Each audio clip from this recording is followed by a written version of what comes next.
What's going on, everyone? Happy New Year, and welcome back to The Remote Control, a podcast where a couple nerds talk all things movies, music, comics, video games, and more. I'm the fat one, Robert Slavinsky, and with me, as always, is the skinniest of peas. Your boy Skinny Penis. Colton Bird. Shit. It's been a while. It has been a while. We haven't sat down and... It's been a while. It's been a while. It has been. Although, we'll get to it later. But our podcast that released last week was a pretty big hit. It took off. It took off a bit. It got 5 outlets. Compared to the 2 that we always get. 2, that's being generous. 1 if we're lucky. But the holidays I don't just... have my headset on. The holidays just... See, you're forgetting how to do stuff. My hat was listening to this. But it's so different. It's a different experience. So it's a new year. Everything's new. New year, new experiences. Still the same old dumbass. So, holidays came, gone now. So how was it? I know, okay. So we did a show, 2 weeks ago? So there's about 2 weeks. Yeah. You and your damn... The Daily Slush. What have you done since the last show? I actually haven't seen you. Yeah, this is 2 weeks, 2.5 weeks. It's been a while. It's been a while. The first time since April that we haven't seen each other at least once a week. Yeah, no, it's been a while. And it's not gay, guys. It's not like that. Gay. I don't know. I did something. Me and my mom went to see Star Wars the Tuesday after Christmas. Yeah, I think it was the Tuesday after Christmas. And how did that go? It went exactly how I expected it to. Yeah, Bob, open up that fridge super quietly. I'm drawing all the attention to you. You hear that? That's Bob getting a water bottle. Ooh. Ooh, yeah, you put it down on the table. Still heard the thud. Oh, yeah, you took that like a little fucking bitch. But no, we went to see Star Wars. She liked it, but was still like skeptical like I was when I first saw it. Skeptical. Yeah.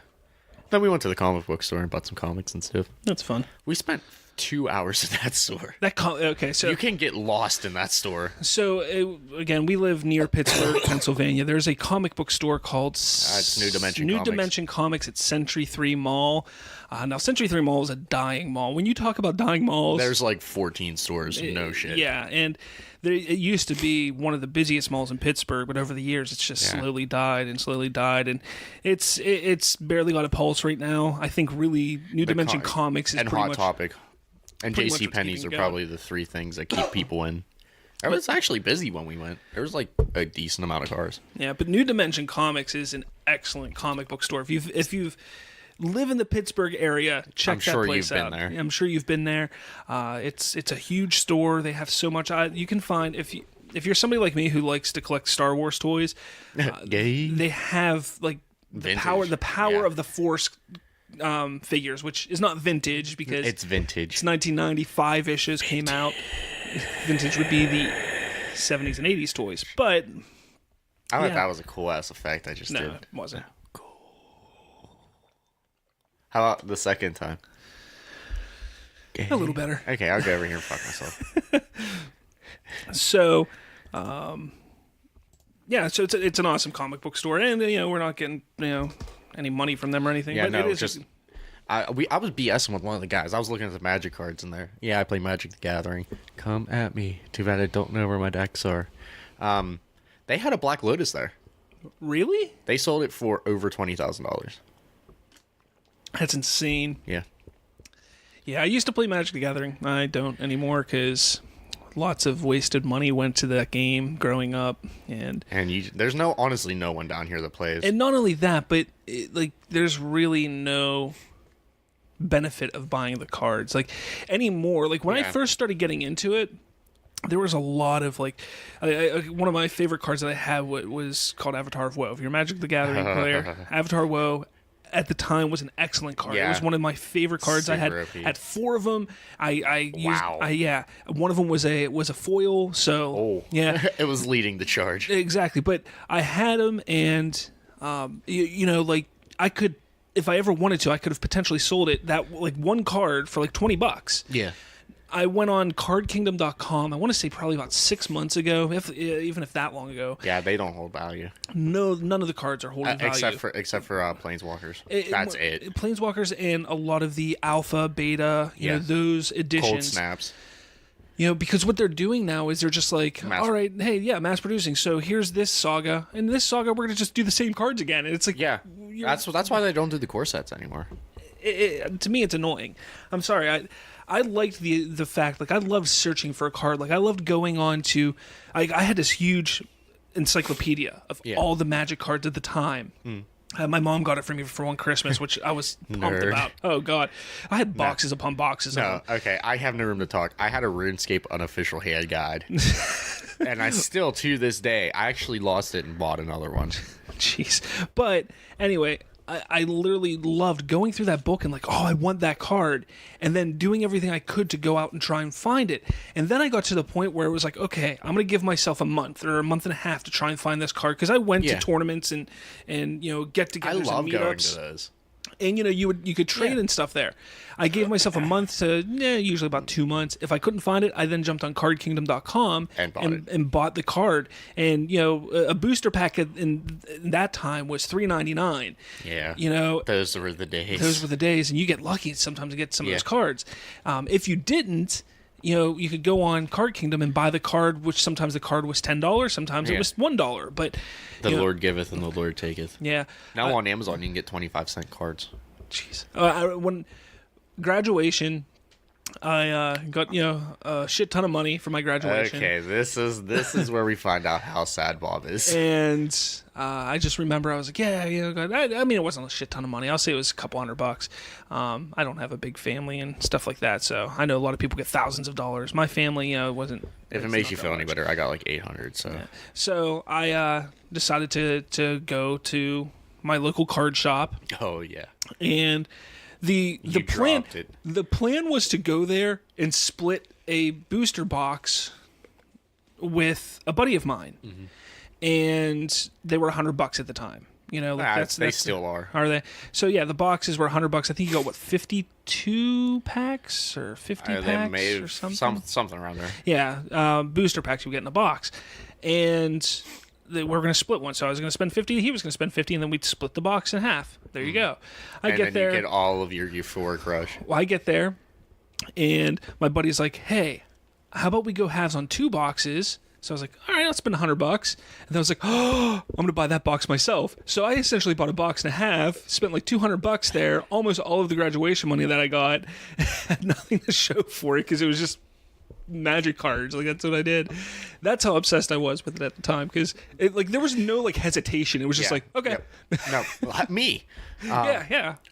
So speaking of impulse buying cards, so I was in Walmart the other day and I finished my Christmas shopping, and I was like, you know what? I've been managing my money really well. Like, I deserve this. So I bought what was labeled at Walmart for $17. Ended up paying $35 for it. Judge me now. I bought Yu-Gi-Oh cards. No, hear me out though. Nope. I bought it because I always wanted all 5 pieces of Exodia. I've always wanted Yugi's deck. I've always wanted Kaiba's deck. I always wanted the 3-headed blue eyes ultimate dragon or whatever it was, and the 3 Egyptian god cards. So I bought Exodia the other day on Amazon because you can't find them anywhere now, and I bought the Egyptian god cards in Walmart. I don't want anything else other than what I've listed there. I have no idea what you just said.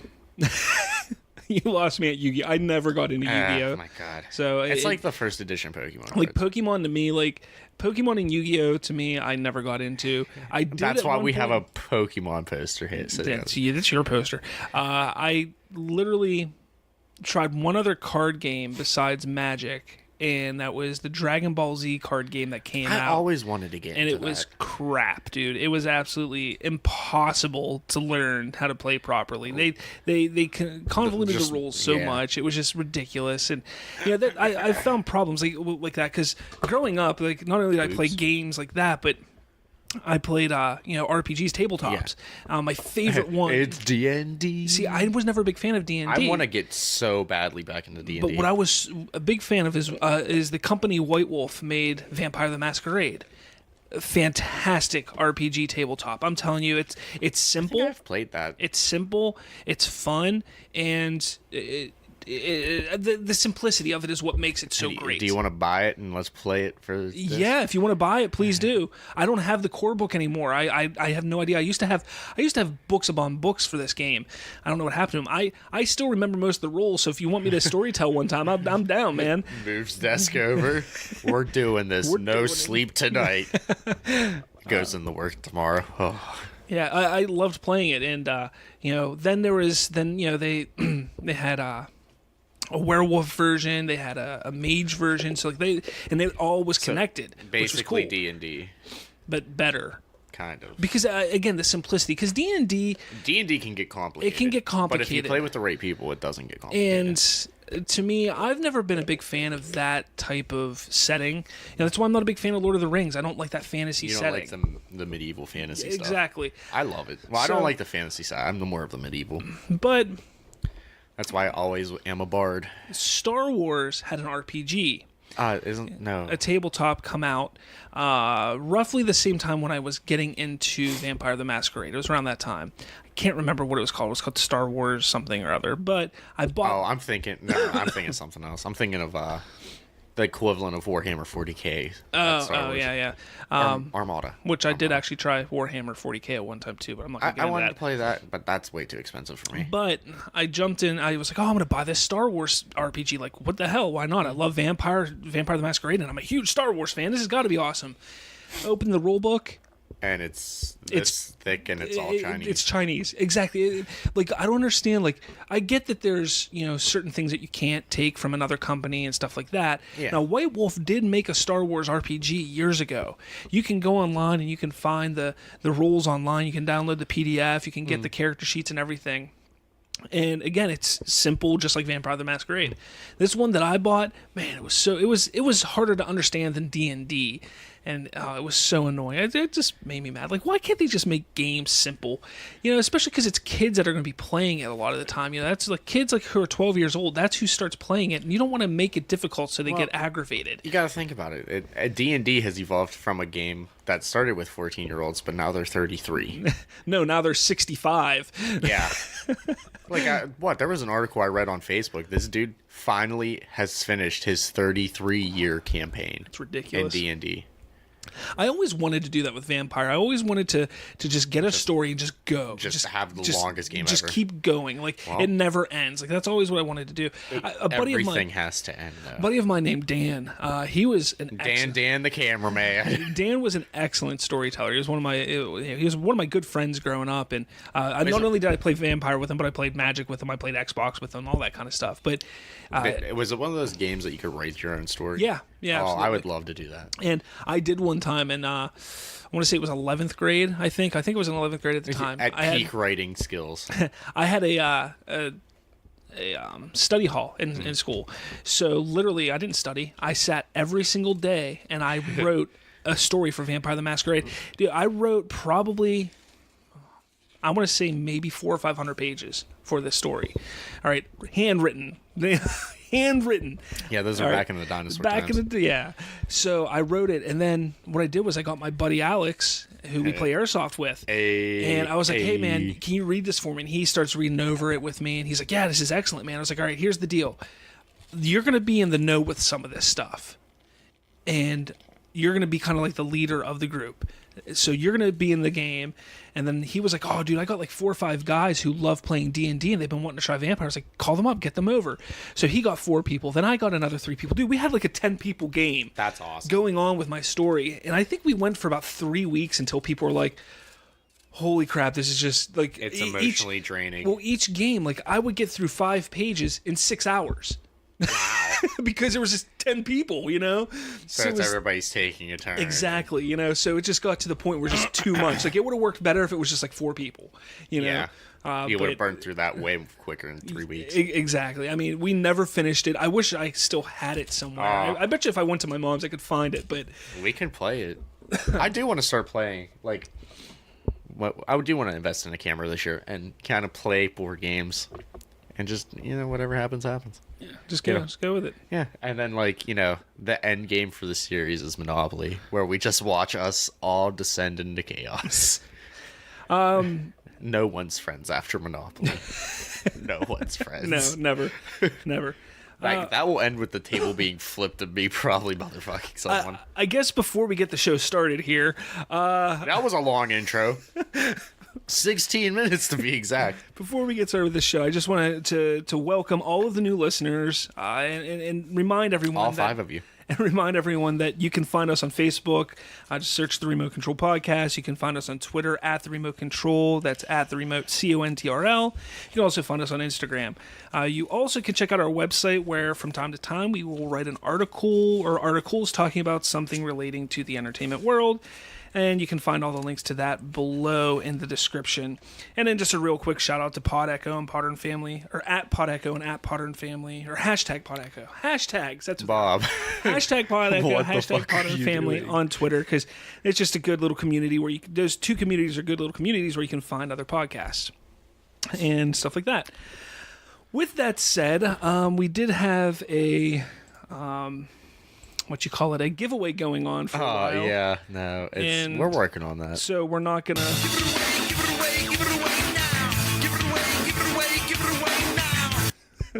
That was fucking awesome. I didn't even know about that. Unfortunately, we're not going to give it away now. Why, Colton? My laptop shit to bed. Sorry. We're working. I'm going to slop it together. So, yeah, the problem is... The rules that we had, it was join Facebook, join Twitter, join this, and you're going to get a chance to get it.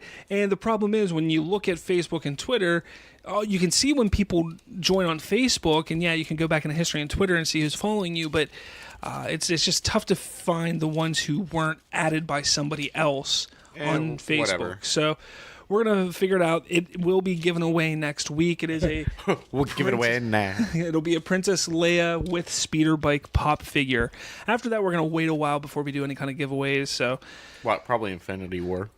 Probably before that, but yeah. There'll be one right before that, I think. For 1 year. Hey, FYE, when I bought your shirt, I got you for... whatever, because it was an Aquaman shirt. I remember you saying you were collecting superhero shirts. I am, yes. First Aquaman shirt. You're welcome. I'm pumped. I bought a Captain America shirt that day. I found the Chase version of that. It's so cool. They look identical, but it says Luke Skywalker with the speeder. Hold on, I'll pull up a picture here for you. Got really quiet. I was genuinely confused there for a second.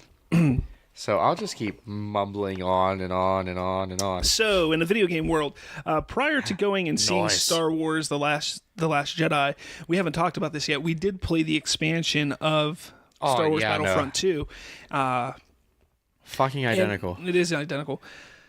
But it was definitely, I think it was worth it. I think in total it was like an hour's worth of expansion of story. I absolutely adored it. It's good, It added enough to the story for you to be like, well, yeah, this is cool. This is and nice. It leads almost immediately up to The Last Jedi where it begins. Yeah, even the battle at Crate, like that map game type. Well, yeah, because that wasn't in the story mode. That was part of the multiplayer. That was fun. Yeah. I mean, they could have, told you where the objectives were at the beginning of the match and not when you're almost at the end of the first stage, but whatever. Yeah. It was still cool, like the speeders kicking up the salt and all that stuff. It was cool. Yeah, they've definitely improved. I still don't think it's that great of a game, but I haven't played it in a long time. So even though I will say Crate is definitely a one-sided match. Yeah. It is in favor. That's kind of how Hoth was in Battlefront 1, the first one. Yeah, way back in... No, a couple years ago, that one. Like, you can definitely tell it's... Because it's essentially the same thing as Hoth, like how that game, that mission was, so... It did play, like, right into the movie, though. Like, you add beep, blowing a hole in the beep. Oh, yeah. Like, it would... Other than that, it's, like, almost spot on. Yeah. What else video games wise? I finally got a chance to play Fortnite and meh. I told you, it's poor man's PUBG. Meh. It really is a poor man's PUBG. The only thing I do like is how you can build stuff. Like you can build a fort. Like that's cool. I like that aspect of it. Well, that's because PUBG is realistic though. Yeah. Like you can't realistically do that in in 3 seconds. Yeah. I will be playing PUBG sooner rather than later. We're discussing possibly either getting it on the PC or the Xbox, one of the two. I just want to play with my buddies, and most of my buddies play on the PC. So, gay. So yeah, video games. That's about it. Are you gonna get a winner chicken dinner? Maybe. Be nice. I thought you weren't going to get the reference there for a second. The look on your face was just like... Well, it took me a second to process what you were saying there, because I heard winner. I was like, okay. And then you said chicken dinner. I'm like, why is he saying chicken? Oh, winner, chicken dinner. Like, that's the process that went through my head there.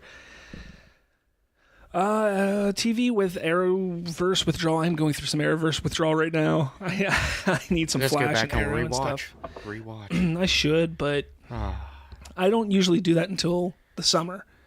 Well, that makes sense. Because don't they all come back in the fall? Yeah. Tits. And now on Netflix, they show up on Netflix a week after they end. So like when a season ends, that's when... a week later the whole season's on Netflix. So that's kind of cool. Black Mirror season 4 is on Netflix now. I watched the first 2 episodes, and I'm gonna say I'm just not. What's that show about? Everybody's been talking about it, and I've never heard of it. First off, go watch it. Well, right. Obviously. Season 1 and Season 2, I think, are phenomenal seasons. Essentially, think of it like this. You know what the Twilight Zone is, right? Yes. Okay, I'm not that young. So Twilight Zone, for a modern day Twilight Zone with a technology twist. So everything has to do with technology. Every episode... So Terminator comes back, but it's not really Terminator. No. It's 3 kids in a trench coat. Look, this is going to be little minor spoilers for past seasons of Black Mirror. I don't care for spoilers. For instance, there's the very first episode, because this is the episode that got me into the show, because it's just this crazy. It's ridiculous. So this episode takes place in London, all right? Okay. And the Prime Minister is... he's doing stuff. He's regarded as, like people like him and stuff like that. But, or it may not have been the Prime Minister. I don't know. It was something. I think it was the Prime Minister. He was a man of power. And his daughter is kidnapped. And the ransom is simply this. Because the Prime Minister, because of whoever he is, he's so regarded, the person who kidnapped his daughter just wants to make a fool of him. So he goes, I will give your daughter back. But you have to fuck a pig on live TV. Dude, that's fucking awesome. Okay. So that is literally... So now you're going through all these thoughts, like, is he going to do it? Will he not? I mean, it's his daughter. Will they bow down to, terroristic threats? Like, what are they going to do? Are they going to actually do it? So the whole episode, they're like, is he going to do it? Is he going to... Then they're talking about, like, well, we can CG, get somebody, put a mask on, CGI the guy's face, blah, blah, blah, all this.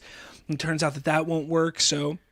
Spoilers if you haven't seen the episode. He fucks the pig. He ends up fucking the pig on live TV. Fucking sweet. All right, because he wants to save his daughter. But here's the big fucking twist. All right, the pig was the terrorist dressed up. No.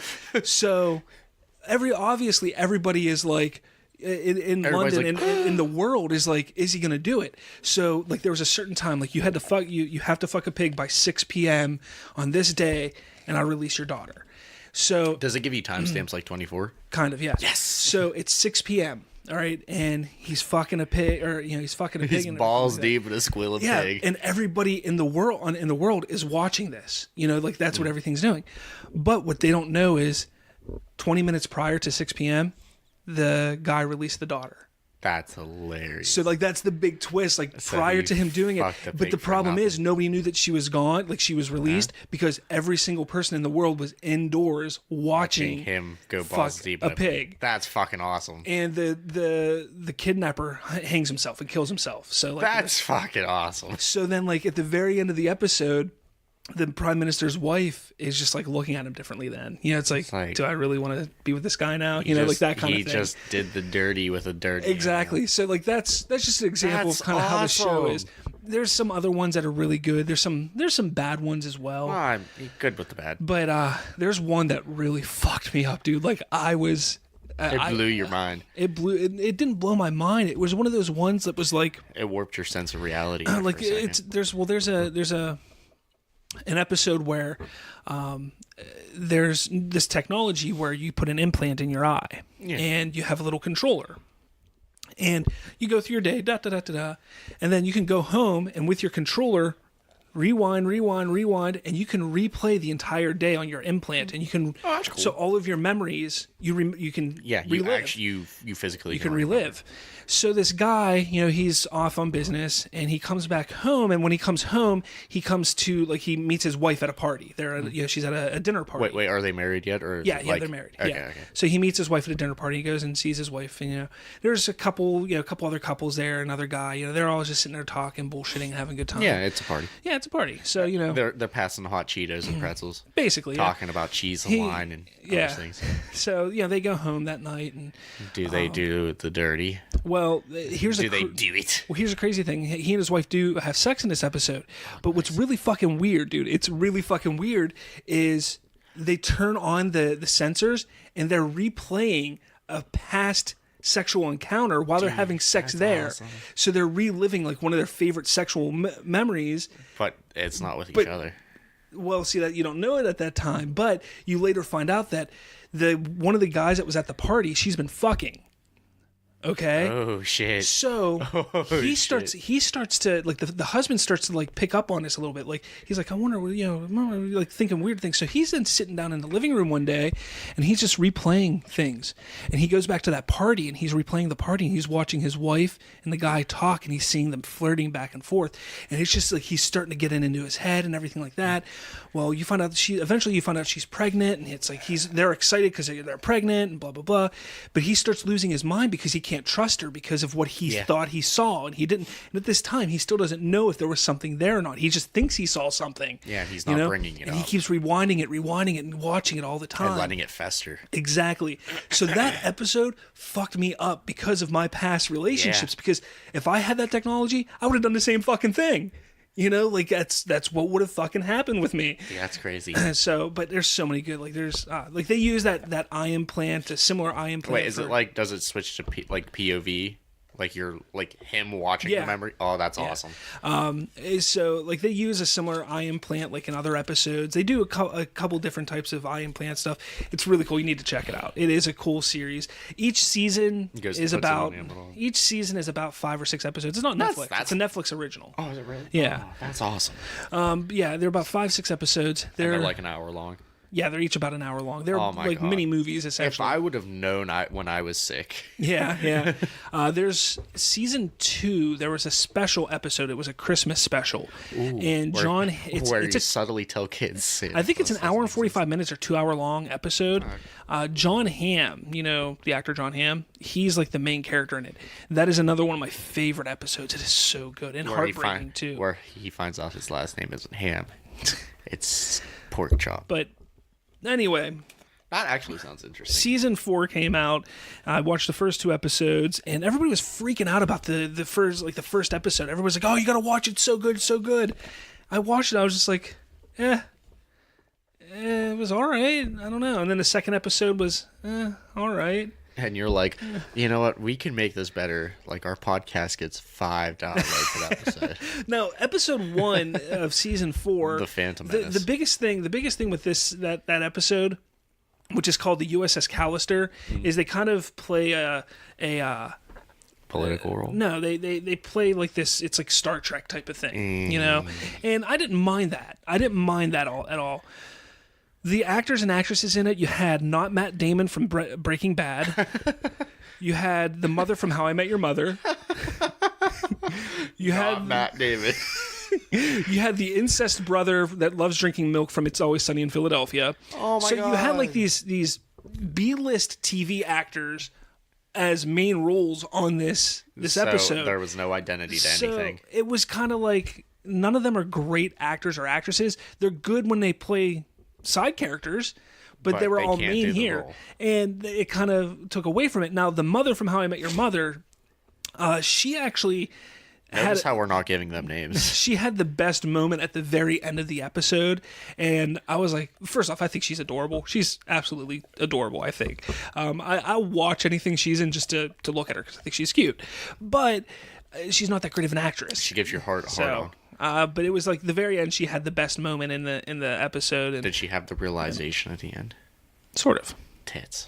But yeah, so check out Black Mirror season 4. It's out now. I'm probably gonna check it out, the rest of it out over the next week or so. There's another thing on Netflix. There's a bunch of stuff on Netflix this past couple weeks. They hit the holiday season. Yeah. The Toys That Made Us. It's a docu-series that... I watched the first one. Colton's mother, I believe. I think it was his mother actually turned me on to. You're not my dad. I think it was her. It was either her or her friend, Michelle. Michelle, is that her name? That's not. That's my cousin. That's your cousin. Yeah. I always get that confused. I watched the first episode of that one. Yeah, the problem is it didn't teach me anything I didn't know. Like everything in that episode, I knew all of it. But it's like the same thing as going into a toy store, though. It's just like, oh, cool, they're showing off all the toys. Yeah. Like, yeah, you don't need it's to funny learn. The big thing that they talk about, like at one moment, they're like the Boba Fett with the shooting rocket. Yeah, like that goes back forever ago. When I was like 9-10 years old, I was staying over at my uncle's house. Back when Bob used to ride his brontosaurus, or as I like to call it, dinosaur giraffe. But I was staying over at my uncle's house, and then my uncle, he knew how big of a Star Wars fan I was. He actually took me to see Star Wars in the theaters when they were re-released in the 90s. Like, he would take me. My mom took me. Like, I saw them multiple times because everybody wanted to take me. And nothing changed. Yeah, exactly. Now I just take my mom instead of my mom taking me. But when I would go spend the night over there, like, he like, what do you want to do? I'm like, I want to watch Star Wars. So we put on Star Wars. Like, that's what we did, you know? That was your thing. That was our thing. Like, we bonded through Star Wars.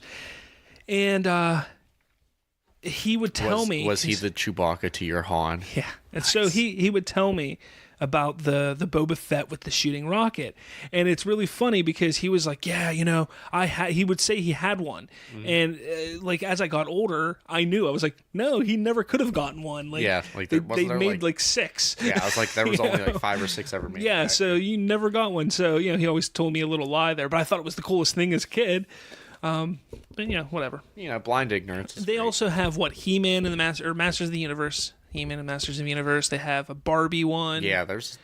I don't know. G.I. Joe as well. I think because there's 4 episodes. So there's G.I. Joe, Barbie, He-Man, and Star Wars. Ironically, Barbie and G.I. Joe. That's an inside story. Ash vs. Evil Dead is on Netflix now, which I'm pumped about because I've been wanting to watch it for the past 3 years since it came out on Showtime or Stars, whatever. That was another one people have been telling me. 30-minute episodes, roughly about 30-minute episodes, but they're fantastic. How many seasons? 3 or 4. That's not bad. It brings back the humor from Army of Darkness. Yeah. The special effects are like on par with Army of Darkness and corny. and Evil Dead 2 and Evil Dead. So it's corny, but it's slightly better. You know, yeah, like, it's got HD blood. Exactly. It's like it's the same, but it's so good. Like, you know, I think I've watched now 7 episodes, and I tell you what, like, I'm addicted to it. Like, I can't wait to get done with the podcast, go lay down, and watch another episode before I fall asleep. Like, that's what I'm looking forward to. I probably might watch the first episode of Black Mirror. Yeah, I would. If I don't, I've gotten 3 hours of sleep in 2 days. So I will be talking about Ash vs. Evil Dead for a while here because I'm loving it, and I hope they continue making it. I know right now they're kind of they're not sure if another season's going to happen or something like that right now. So isn't there a couple TV shows like that right now? Yeah. Music news. Really, I don't have any music news, but I do want to say, if you haven't yet, if you're one of the few who has checked out our special episode from last week, if you haven't, don't miss out, because Colton and I sat down. That was a great episode. We sat down, we threw on my best of 2017 Spotify playlist, and we just bullshit about the music. We didn't talk about really much of anything else, but what the songs meant to us or to me. Yeah, and how they were tasty jams. We had a whole bunch of toasts too. Like these jams were just so tasty. Yeah. So I thought it's so far it's been our highest downloaded episode, like 7 times. It's yeah. Like, watch out. We almost hit double digits.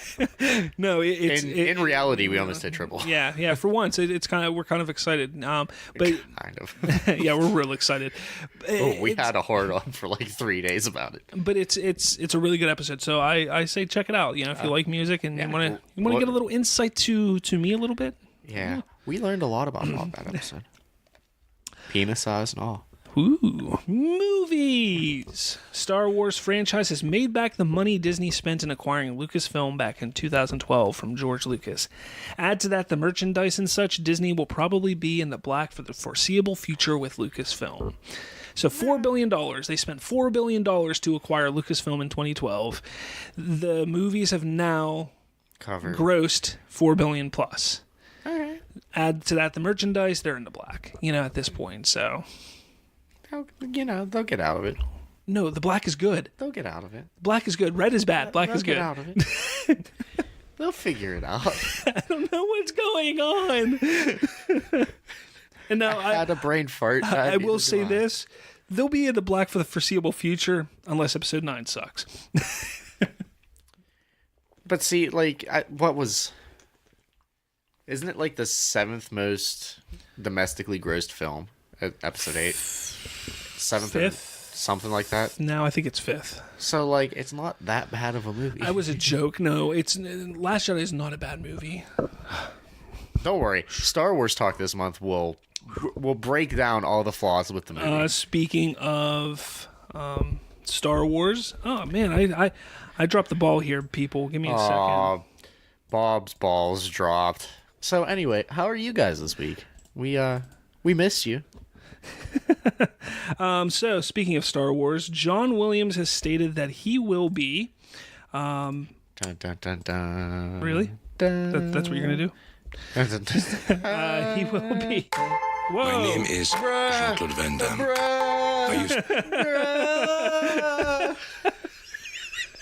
We became self-aware. An ad within an ad.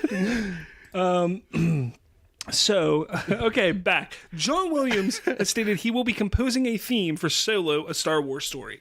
However, John Powell will be the one who will write the entire score and compose for the movie. So basically, he's going to do the one thing that's known for the entire film, and that's it. Now, John Powell, if you don't know who he is, he has scored movies such as the Bourne Identity series, nice. How to Train Your Dragon, nice. The Best X-Men, not really, nice. X-Men The Last Stand, nice. The movie Pan, which was a critical bomb, nice. As well as a whole bunch more. Now, if you're unfamiliar with his music here, that's what I was trying to get to here. But we played an ad instead. But I hit ad instead for some unknown reason. Check this out. Ooh,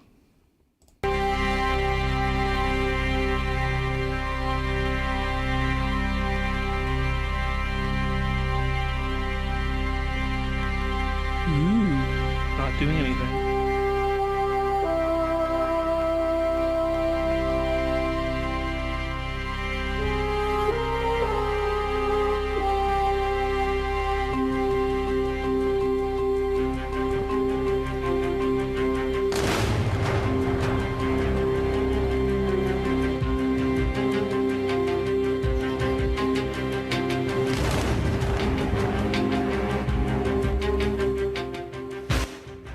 So that's John Powell's score for The Bourne Identity. That was the main title theme there.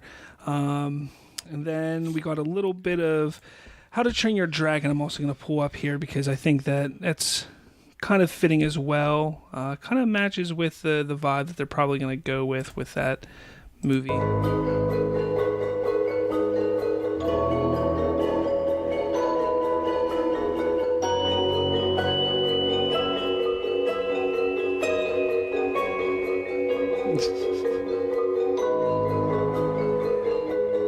I like his use of bells. I think he uses bells a lot. I really like the way he uses bells. This song's so fucking heavy. But that's John Powell from How to Train Your Dragon, the first one, and that's the song called Forbidden Friendship. Look, I've been saying this for Solo. I think if they go the route of making it like a heist film, the music from like Bourne Identity would work for that. And I really hope that's kind of what it's like, is like a heist film. Like that would be excellent. Sure, do the castle run in 14 parsecs. So I don't know. I'm looking forward to it. I'm disappointed in you. It's 12 parsecs. Yeah, I was kind of reading my notes here, so I missed it. I'm sorry.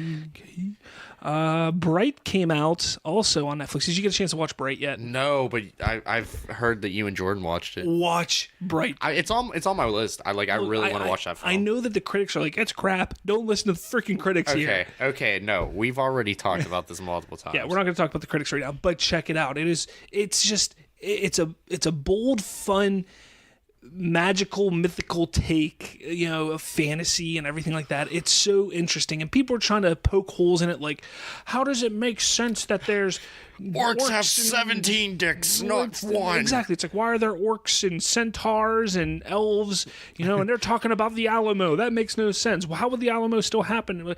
Like, people, you're looking too far into it. It's a movie. Enjoy what you're getting because it's good. It's not fun. a franchise like Star Wars. It's going to become a franchise from what I understand, but even if it does become a franchise, stop trying to poke holes in things. And I'm going to get into this in a second here, but stop trying to poke holes in things. Alternate universe, boom, explained. Exactly. So I loved it. I think Will Smith was excellent in it. What was his name? Tafgar, the orc. I don't know what his name was. Taron Egerton, who played Tafgar.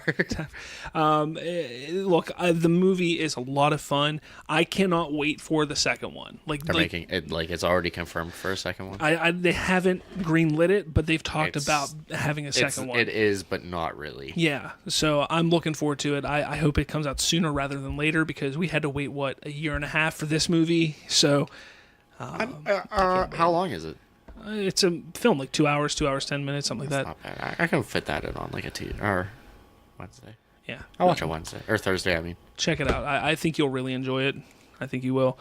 Jumanji: Welcome to the Jungle is killing it in the box office right now. That's sheer on nostalgia. And I don't. But that's the thing. Not only is it killing it, but it's getting good reviews from. I'm not looking at critics' reviews. I'm looking at people who are going to see the movie. People are loving it. They're saying that it might be the best sequel, like long-term sequel that has ever come out. I'll tell you because me and my girlfriend are going to the movies Wednesday. Really? And she either wants to see Pitch Perfect 3 or Jumanji. And I'm like, Jumanji. Yeah, this week I'm gonna either go see The Showman or Jumanji. I plan on seeing The Showman by myself. Yeah, or whatever. Next Monday? Yeah, we can do it. Do next Monday. Nothing gay about two guys going to a movie theater to watch a musical. Ain't nothing gay about it. Kingsman 2 I finally watched. Kingsman 2 The Golden Circle. I thought it's good. I thought it was good. It's not as good as the first one. I told you that. Yeah, and everybody loved the Elton John stuff. I just kind of thought it was there. I was just like, it's all right. I mean, it is what it is. I like Julianne Moore. I thought she was chewing up the scenery like nothing else, and very good. It was good fun. Like I enjoyed it. Excellent actress. It's not a deep movie, but no, not by any means. No, but I understand people's complaints because the first one was so good. This one this one pretty much starts and doesn't stop. Yeah. So, but the only problem was what were not the Kingsmen, the Statesmen? Yeah, that I didn't like them. That's all right. Yeah. Especially what's his name? Channing Tatum? Yeah, I didn't care for him at all. See, there's been rumor now with Disney buying Fox, this may not happen, but they were going to make a spinoff for The Statesman, and he was going to be the lead in it. Just not him. I mean, why would you bring him into a franchise and then not do that? That's what Channing Tatum is becoming a A-list actor almost. Like they're starting to build franchises off of him. I mean, don't like him. I didn't mind him in the movie. I don't think he's that great of an actor, but I didn't mind him in the movie. That's because he didn't have to act. It's true. He just had to lay there. Yeah. Literally had to do nothing 90% of the film. Okay. So, now our big story today is we're going to talk about all the upcoming movies between January, or not all of them, but we're going to talk about movies coming out between January 1st and the end of April. But before I get to that, there was a big news broke the other day about Bob's Water broke. Actress Jodie Foster. Now, Jodie Foster says superhero blockbusters are ruining moviegoing. Now, I don't think she's wrong. Just her explanation is a bit off. I didn't read any of the articles. So this is her statement, and this is it. There's not much more to it. Going to movies has become like a theme park. Studios making bad content in order to appeal to the masses and shareholders is like fracking. You get the best return right now, but you wreck the earth. So, she's basically saying, look, yeah, you're going to make money from it, but you're ruining movie going by doing what you're doing. It's not enjoyable because people are expecting subpar content anymore, and the really good stuff that comes out, people don't see it or understand it. Yeah, and then they give The Last Jedi bad reviews. So this is my take on it. See, it's more the superhero fan moviegoers who are ruining it more than the studios. I think studios, they have the right to do what they're doing. Yeah, it's no problem. And I'm okay with them making superhero movies constantly. Yeah, I'm okay with it. That's how you build a universe. But I think it's the fans that are ruining it. It's fandom, cancer. That's now, what it is. I do agree that many of the superhero films are bad. Civil War, but Marvel, man, weird. I did not say all of Marvel. I said Civil War. I think it's important to note that the fans are destroying movie going as well. It's just not enjoyable to talk to people about certain movies anymore. And what's become more apparent, and I wrote an article on our website about it this past week. Just check it out. It's just about how my theory about pop culture dying. That's pretty much what it is. It's going to be weird. What's going to happen after pop culture? I mean, it's still going to be there. Yeah, it's just not going to be as mainstream.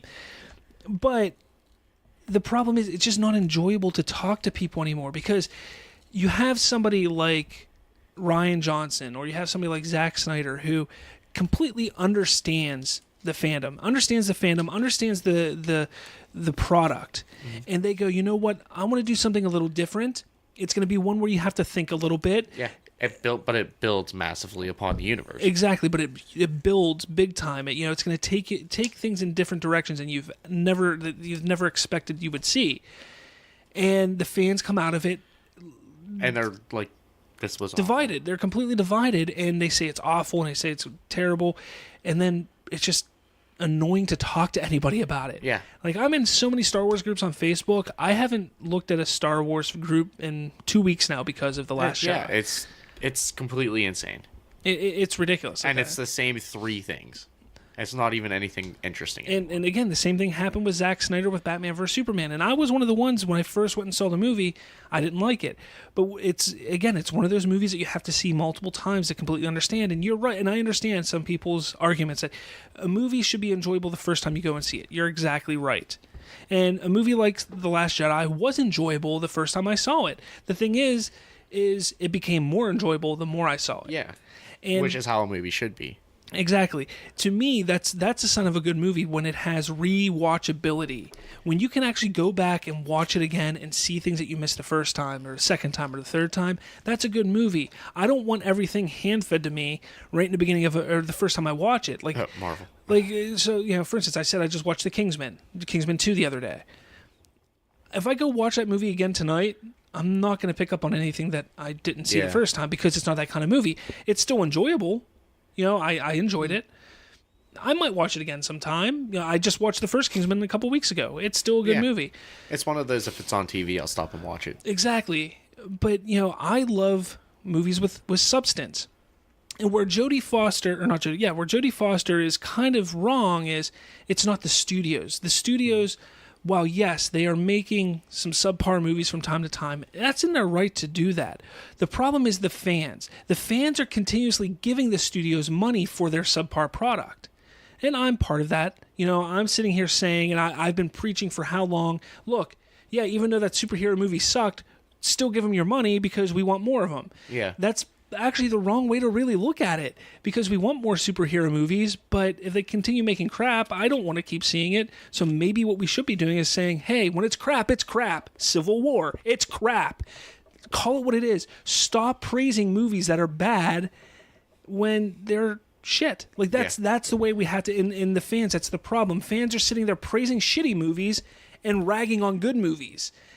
That's where the problem lies, and that's why movie going is becoming unbearable at times. We'll ignore improper etiquette as well, but I'd like to think that I also would like to think that today's age, no one really honestly thinks at all. Yeah, you have to have it spoon fed because sorry, but getting political here, the No Child Left Behind bullshit. That's America, where if you're stupid and failing, you still pass regardless.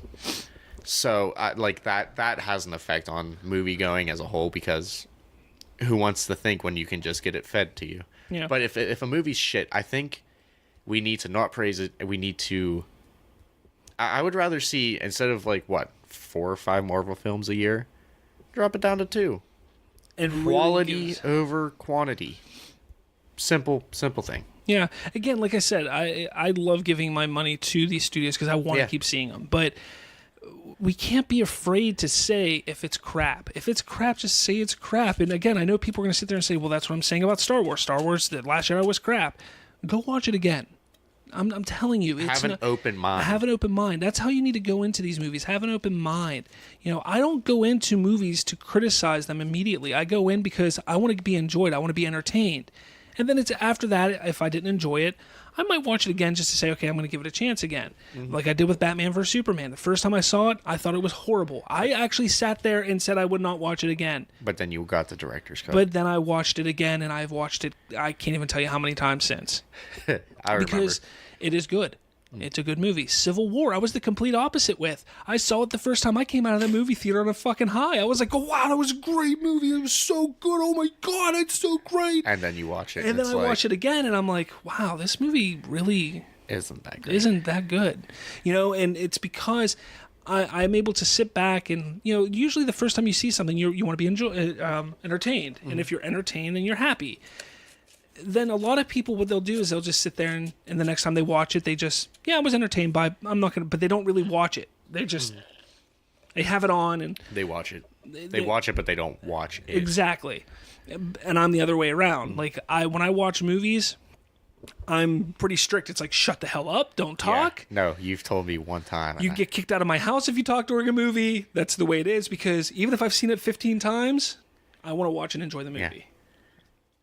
Except when you watch Star Wars for the first time and you watch your jaw drop and you nudge. You're like, ah! I do get kind of excited while watching Star Wars. You got to witness that finally. I saw that. I saw your jaw drop. I like lifted my hands. I'm like, what's going on? You're like, no. So, anyways, I mean, this is a discussion that we can go on for hours with. I don't want to. And I don't want people who are listening, who are superhero comic book fans, who love Civil War and stuff like that, to stop listening because of my opinions on it. I actually want to hear your thoughts on this issue, because I think it's interesting. I think it's an interesting issue to think. Could superhero movies be the reason that movie going is not enjoyable anymore? I think it's part of the reason. Yeah. I think it really is. Granted, this past year wasn't great for movies to begin with, but which we're going to get into in a couple weeks on. The week of the 15th, we will be doing our best of... Just stub my toe. We're going to do the best of 2017, or our best of 2017, the week of the 15th. But again, the year wasn't great. So while, some movies haven't been good, but is it because studios are trying to dumb down their movies for the audience that loves superhero movies? They're trying to make a franchise out of everything because of what Disney and Marvel have done. Yeah. You know, King Kong is now going to be a franchise with Godzilla. I'm interested in that. I'll buy into that. You know, I mean, everything I'm still praying for a Stephen King universe. Everything's getting franchised and becoming a universe. And I think that's partially what Jodie Foster is talking about. But we're going to move on. I don't want to stay on that any longer unless you have something to say. I'm okay with universes. No, I'm okay with them too. I'm okay with them. But quality. Yeah. Like Stephen King. Like, yeah, we have all these old Stephen King. We know him. Like, it did wonderful. Give me Carrie next. I need to watch it again. Like, I saw it one time. I do need to see it again because... like I said, it's on digital. Yeah, I just went because, again, like, you know, the first time I saw it came out, I was like, holy crap, it was one of my favorite movies of the year. I don't know if it's going to hold up for me. It might, but... Since my laptop shit the bed, I don't know if I saved it on my OneDrive or not, but I think it was number 3. It was 2 or 3 on mine. I can't remember which one. All right, so 2018 is upon us, everybody. Happy New Year. And we got some movies coming out over the next 4 months. What I did was I went through, and there's like 150, 200 movies coming out. Sheesh. We're not going to talk about all those. Okay, because God. Yeah, because I'd like to go to bed at some point. Yeah. So what I did was I took one movie from each week between now and the end of April that I think is going to be an interesting or big movie. coming out. We're going to talk about them, and then I'm going to ask you what 3 you think or that you're looking forward to the most. I had this beautiful idea of a World War II mockumentary, and I have to be frank with you. So that's beautiful. We're going to look up through the end of April because I say May 1st, while yes, it's technically spring, May 1st is the beginning of summer movie. Yeah. So we're going to get into that closer to May because there are some big movies coming out this summer that we will talk about getting closer to that. But from now until the end of April, there are some big movies. What we're going to start with is January 5th, this coming Friday.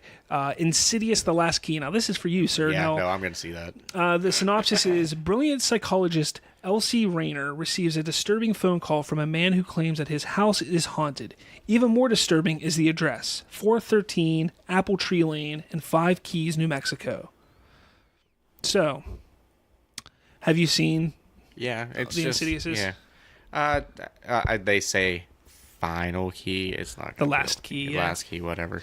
Now, the home, the address is the home where Elsie grew up as a child. Accompanied by her 2 investigative partners, Rayner travels to 5 Keys to confront and destroy her greatest fear, the demon that she accidentally set free years earlier. Dun, dun, dun, dun. So that's, I've never watched any of the Insidiouses. I remember the first one. Somebody was like, "You gotta check it out." No, they're like, they're not scary. But I'm a horror slut. I love horror movies. I'll check it out. I'm a fan of the Insidious series. I like it. Not as much as I like the Conjuring universe that they're making, but I'll check it out. I'm sure I'll give you a review or 2 on it. January 12th, hey, my birthday. The Commuter with Liam Neeson comes out. Wait, Liam Neeson plays Liam Neeson in Liam Neeson. The synopsis: insurance salesman Michael is on his daily commute home, which quickly becomes anything but routine. After being contracted by a mysterious stranger, Michael is forced to uncover the identity of a hidden passenger on the train before the last stop. As he works against the clock to solve the puzzle, he realizes a deadly plan is unfolding, and he is unwillingly caught up in a criminal conspiracy that carries life and death stakes for everyone on the train. I actually think that might be an okay film. I don't know, man. It's just Liam Neeson and Taken, not Taken. Yeah, it's Liam Neeson and Finding the Taken. Yeah. Like, I don't know. Like, Liam Neeson is Taken. It should be called Finding. Or Searching, you never know. Searching, yeah. There might be a sequel. Well, I totally hit the table. So yeah, that's kind of whatever. If I'm not doing anything, I might check it out. January 19th, Den of Thieves with Gerard Butler. An elite unit from the LA County Sheriff's Department squares off against a crew of successful thieves who plan on a seemingly impossible heist. The city's Federal Reserve Bank. Dun dun dun. Way. I saw the sound wave even went. I saw a trailer. It was like a minute long online whenever I was looking at this stuff, and I'm a fan of Gerard Butler movies. From time to time, he can have one that kind of surprises me. It's gonna just turn into Gladiator, but like I really liked Olympus Has Fallen. Yeah. And London Has Fallen. Like I like those 2 movies with him in it. It was him and Aaron Eckhart. And did you? They're just London mindless. Bridge? They're mindless action movies, but they're fun. London Bridge Has Fallen. But this one, it could be interesting. That's kind of on my like. I might see it in theaters if I'm bored, kind of thing. I'll catch it on its bootlegged. So I'll see it eventually. Which I don't do. Yeah, bootlegging's bad, man. God. Yeah, pirating's a victimless crime. January 26th, Maze Runner: The Death Cure with Dylan O'Brien. I'm interested in that. Have you watched any of the Maze Runners? I've read the books. I've never watched a Maze Runner or read any books. But I've read the books. It's a good series. I just haven't had the time to read them. Thomas leads some escaped gliders Yeah. on their final and most dangerous mission yet. To save their friends, they must break into the legendary Last City, a WCKD, what is that, a radio station? A WWE SmackDown. A WCKD controlled labyrinth that may turn out to be the deadliest maze of all. Anyone who makes it alive will get answers to the questions that the gliders have been asking since they arrived in the maze. I don't know. Yeah, Dude, this slushie is so good. I don't know. It is what it is. Maze Runner. It's like the fifth movie or something. Yeah, I think it's the final one in the series too. Yeah, it just said. Okay. I was eating on their final and most dangerous mission. I'm eating a slushie. It's strawberry flavored, by the way, my guys. February 2nd, Untitled Cloverfield threequel. That there's no information on it, but it's still supposed to come out February 2nd. They haven't removed the release date or anything. My guess is it's not going to happen because they probably would have done something. Although with the Cloverfield follow-up, they didn't release anything until, 3 weeks before, didn't they? So we could be looking at something soon. I liked the first one because it was like, what the hell is that? And the second one had nothing to do with that, at all. But John Goodman was so good in that movie. I haven't watched either. Cloverfield 1 is like this spider alien. Yeah, I mean, I know what it is. Thing. Yeah, I like first person. The camera, shaky cam. Found footage. That's what it's called. I like those. Second one was interesting. It was very interesting. It was persons battling with persons. It was a girls battling with girls. Girl. There we go. Sorry. I'm having a stroke. Words. Oh my god, I'm Bob today. I gotta get closer to the mic. Words. A girl battling with like facing her fears and stuff, and it's crazy. Right? Maybe one day I'll check them out. Maybe once the third one's out, I'll just take a day and watch all three. First one, I love the first one. February 9th, the 1517 to Paris. the 1738. From Clint Eastwood comes the 1517 to Paris, which tells a real-life story of three men whose brave act turned them into heroes during a high-speed railway ride. In the early... I can't read this, but last night I read Dr. Seuss to my daughter and didn't flub up one word. Because, Bob, that's where it mattered. You had to show her that you weren't a complete disappointment. In the early evening of August 21st, 2015, the world watched in stunned silence as the media reported a thwarted terrorist attack on a Thalys train number 9364 bound for Paris, an attempt prevented by three courageous young Americans traveling through Europe. So it's Clint Eastwood, so I'm sure it'll be up for an award next year. It'll be Western-y. It won't be Western. Oh, yeah. Someone's going to have a cigar in their mouth and a revolver in their pocket. No, he's directing, not acting in it. Doesn't matter. Didn't he direct and act in Gran Torino? Yeah. And he had a gun in it. But it was the farthest thing from a Western. No. Okay. Yeah. It was post-Vietnam. Whatever. Close enough. February 16th, this is the one that a lot of people are looking forward to, Black Panther. Black Panther, played by Chadwick Boseman. Oh my god, that was weird. It was like a buffer thing where it just stopped. Springs into action when an old enemy threatens the fate of his nation and the world. So the Black Panther. So do you think that Black Panther will end basically right before Infinity War? I mean, that's the last movie up to Infinity War. But do you think there'll be maybe a month? Or do you think it'll be Black Panther, Infinity War, 5 minutes later? Kind of like the Rogue One Episode 4 thing. No. I think the mid or post credit scene will. Yeah. Well, whatever that scene is, I think will lead directly into Infinity War. So my guess is the Russos probably directed the post credit scene for Black Panther while filming Infinity War. So that's my guess. That makes sense. Get Vision getting the stone tore out of his face or something. Yeah. February 23rd, Annihilation with Natalie Portman, based on the Jeff Vandermeer's best-selling Southern Reach trilogy. Annihilation stars Natalie Portman, Jennifer Jason Leigh, Gina Rodriguez, Tessa Thompson, who I thought was fantastic in Thor Ragnarok, Tuva Novotny, and Oscar Isaac, Poe himself. It was written and directed by Alex Garland from Ex Machina and 28 Days Later.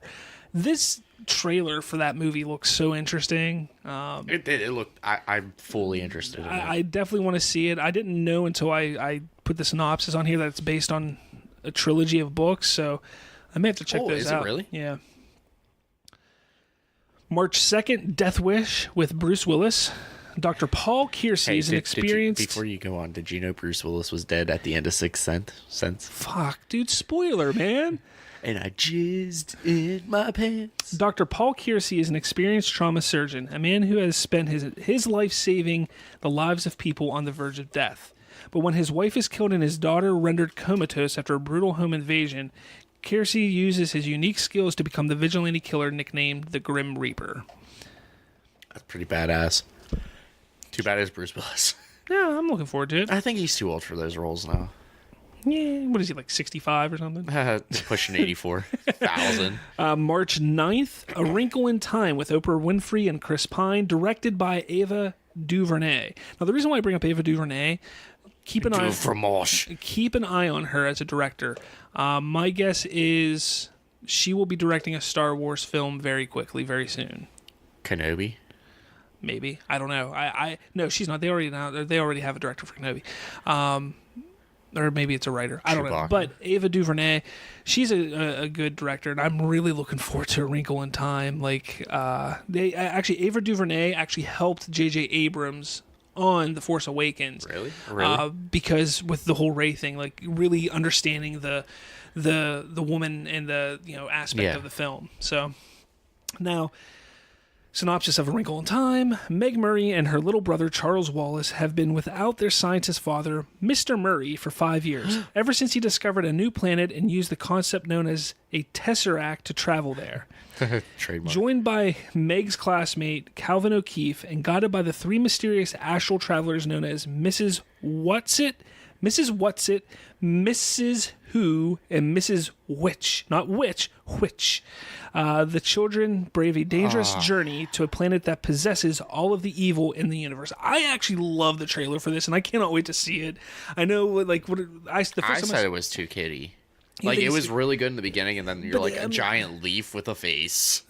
It's a Disney movie, but besides that, I like the concept of it. I like the concept, and I'm a big fan of Chris Pine as an actor, and Oprah Winfrey's a good actress, so I'm going to check it out. Give it an adult tone, and I would probably love the shit out of it. You'll probably still like it. We're going to go see it. Gay? Not to see a musical, to watch a Disney movie. That's going to be the line. I mean, technically saying we did see Star Wars together. We've seen a lot of movies together. Yeah, but Disney. March 16th, Tomb Raider with Alicia Vikander. Lara Croft is the fiercely independent daughter of an eccentric adventurer who vanished years earlier. Hoping to solve the mystery of her father's disappearance, Croft embarks on a perilous journey to his last known destination, a fabled tomb on a mythical island that might be somewhere off the coast of Japan. The stakes couldn't be higher as Lara must rely on her sharp mind, blind faith, and stubborn spirit to venture into the unknown. I think they should have kept it a game. I just... Video game movies have not had a good history at all. This one doesn't look bad. It doesn't look bad, but... Alicia Vikander, I think, she's hot. She's hot. She's a decent actress. She looks like a really good Lara Croft, too. She really works for Lara Croft, yeah. I'm going to watch it. I mean, it's not a day one, weekend one for me. But you got to get some stuff for the Spank Bank, you know what I'm saying? March 23rd, a week later, Pacific Rim Uprising with John Boyega. Hey, Finn. Rebellious.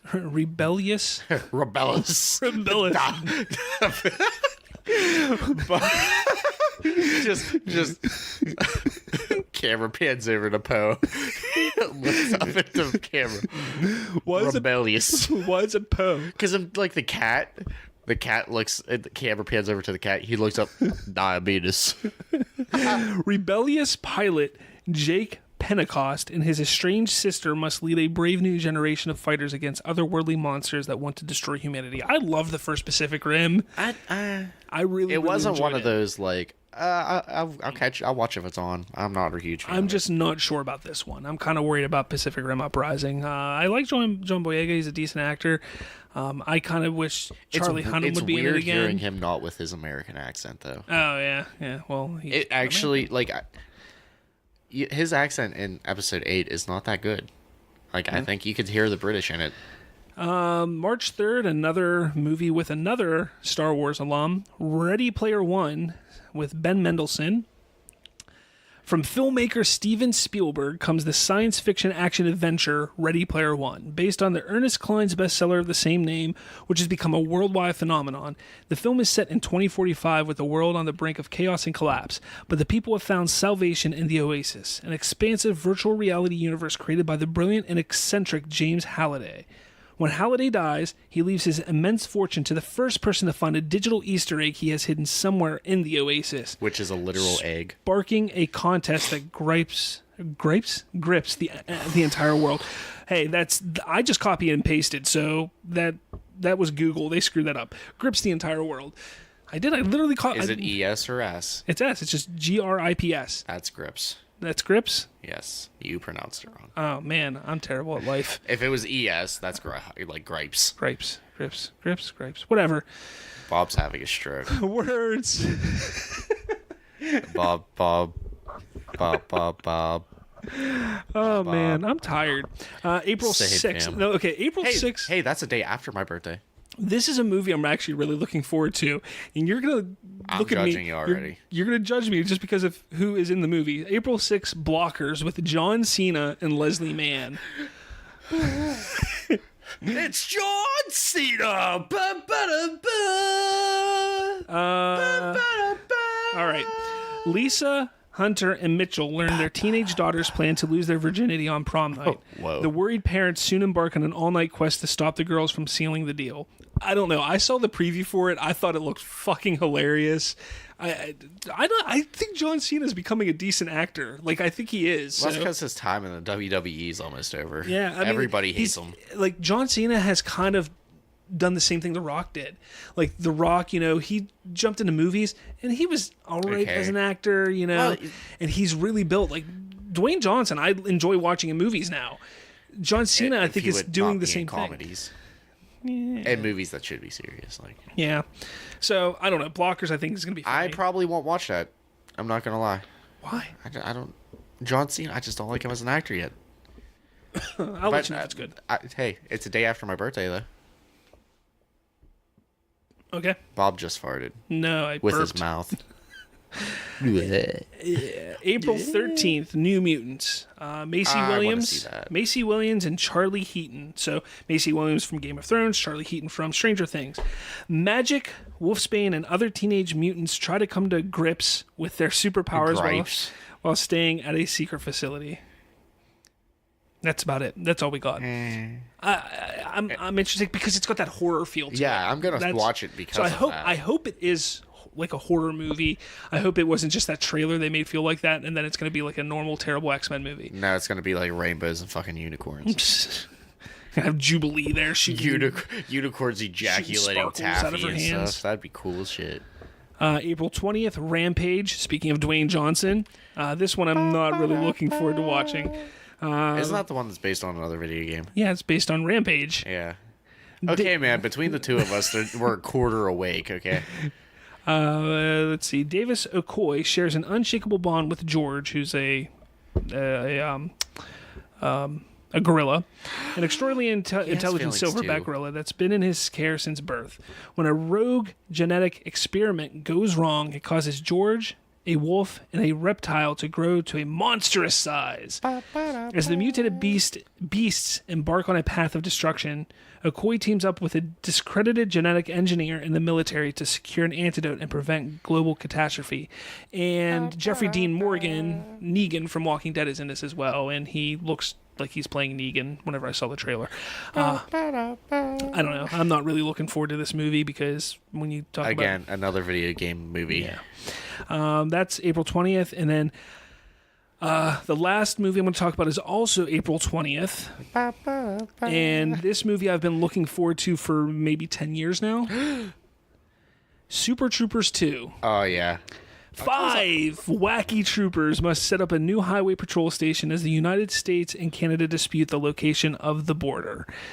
Dude, it's going to be hilarious. Super Troopers 2 coming up on 4/20. It's coming up 4/20. Wait. Glasses slide down. Puffing that tree. I don't know why you had to take your headphone off for that. It's fucking cool, man. Shut up. So, obviously, like I said, there's a whole bunch of other films coming out between January 1st and May 1st. But these are just the ones, to me, that I think are going to be the most interesting. And I did purposely leave off 50 Shades Freed because... Softcore porn. We're a G-rated company here. So, Colton, if you were to pick... I did have 5 here, but let's say 3. 3, if you want to pick 5, you can. of the movies that we went over, what are you looking forward to over the next 4 months? Can I see a list of them? Yeah. There was a lot. Hold on. Ow. This is not set up for this. Okay. Thank you. Definitely Insidious would be on there. So there's one. Okay. Probably Cloverfield if it comes out. 2. Maybe.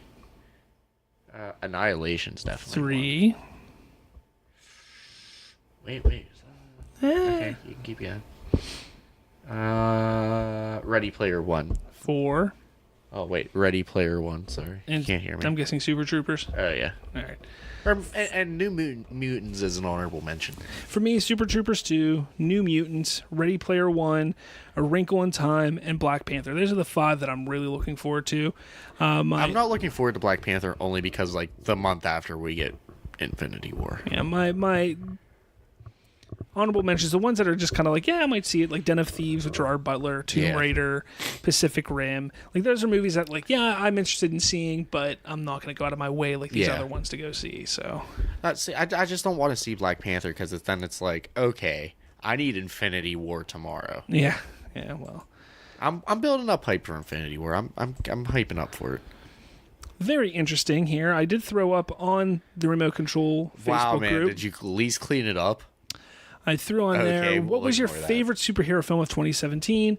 Obviously, the options are Wonder Woman, Logan, Spider-Man Homecoming, Thor Ragnarok, Justice League, Lego Batman, and Guardians of the Galaxy Volume 2. As of right now, Wonder Woman is winning with everybody's favorite in the group, which is surprising. I definitely thought Logan was going to win that. I mean, he still has a chance, but it came out too early in the thing. Some people forget about it, I think. Yeah. But I loved Logan. For me, it's kind of a tie between Logan and Wonder Woman. I think Logan takes it a little bit for me, but I picked Wonder Woman.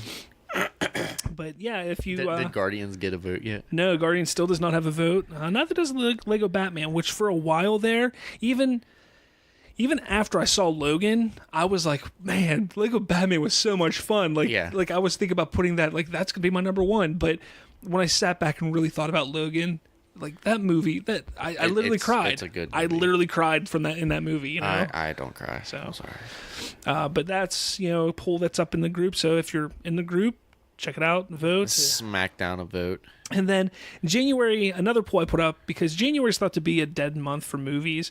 So I decided to throw up some movies that have released in January. Obviously, there's hundreds and hundreds that have released in January over the years. But I listed off, 10, 15 here, not even 15. You left an open poll. I'm going to put something on there. But honestly, the number 1 movie so far that people have enjoyed the most from the month of January is Don't Be a Menace in South Central While Drinking Your Juice in the Hood. That is the winning option right now, which I think is hilarious. But does it surprise you? And then on the list, there's From Dusk Till Dawn. That's in second. Black Hawk Down's third. Spice World, American Sniper, Book of Eli, 12 Monkeys, Split, A Beautiful Mind, Cloverfield, and Born on the 4th of July. There's the options that are up there right now. Again, join in, add an option. If you don't see it there, if you can't add an option, throw it in the comments below. In the comments below, somebody put Smoking Aces, and then somebody also put She's All That and A Walk to Remember. So vote on up, people.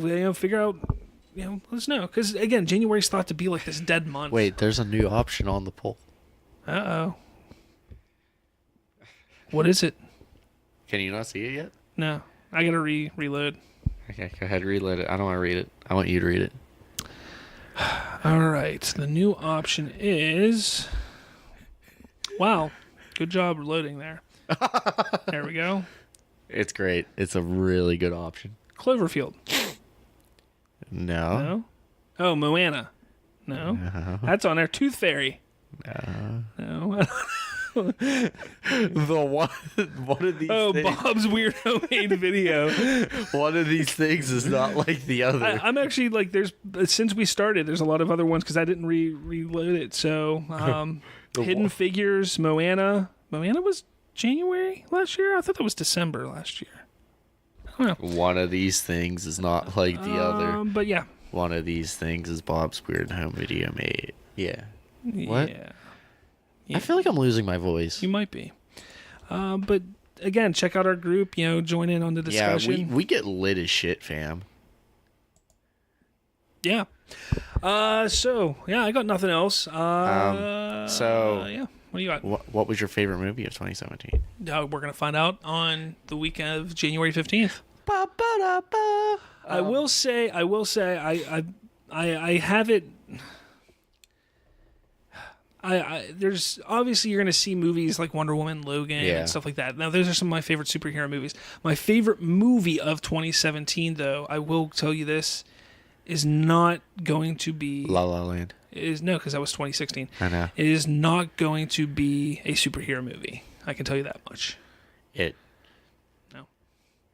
I'll just tell you that. That's where I'm going to leave it. I'm not going to. So on that cliffhanger, I'll leave you guys with some inspiring news. We're making moves out here on the remote control.